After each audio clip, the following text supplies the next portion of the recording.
period, full stop. And people say, oh, it's New Zealand, it's far away. The rhetoric's not far away at all. The language of invasion, which is all over the manifesto, was the same language used by the Pittsburgh killer in the synagogue. Invasion is also language that's been used in political campaign ads by the president before the midterm elections. The language of replacement in the manifesto. And Farhana, we heard white supremacists chant, Jews will not replace us in Charlottesville. This isn't happening in New Zealand. It's happening everywhere and very, very close to home. So these white supremacist movements around the world, why is this language important to them?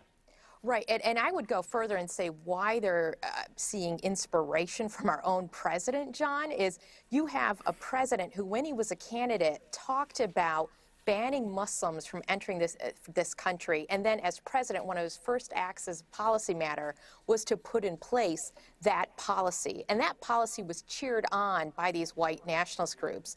Our president then called those neo-Nazi marchers very fine people. And now this shooter, according to these reports, specifically invoked our president as an inspiration and said he was a symbol of the white identity movement. So I know earlier the president tweeted out a message of sympathy to the victims, but the president of the United States needs to go further. President Trump needs to specifically condemn and disavow and disassociate himself from this shooter and from the white nationalist movement. Farhana, you are keeping it together emotionally a lot better than I am this morning, man. You are so rational and so reasonable, and I shed tears last evening, so it's... Of course, but I'm wondering if you can, again, just share with us some of the conversations that the Muslim community is forced to have this morning. It's just heartbreaking. Like, you know, the fact that people, you know, a house of worship is a sacred place for not just Muslims, but people of all faith. And to see that shattered, and not just, oh, vandalism on the side of the wall, but a man so barbarically enter the premises and just gun down men, women, and children. And it's heartbreaking. It's one of our greatest fears coming to reality.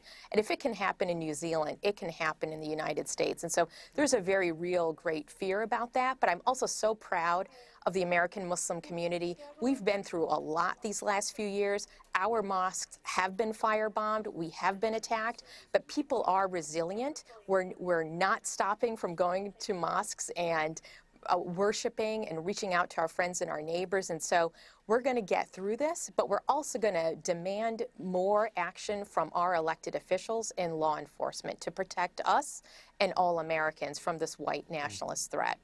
It's really powerful. Can I just add something? Very quickly, Juliet, yeah.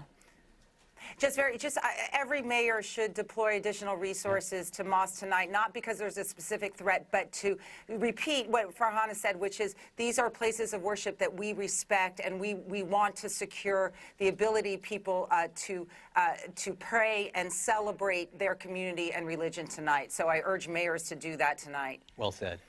Yeah, Farhana, Juliet, Josh, thank you all very much. Okay, now to this. North Korea is threatening to pull out of nuclear talks. More importantly, they're also threatening to resume missile testing.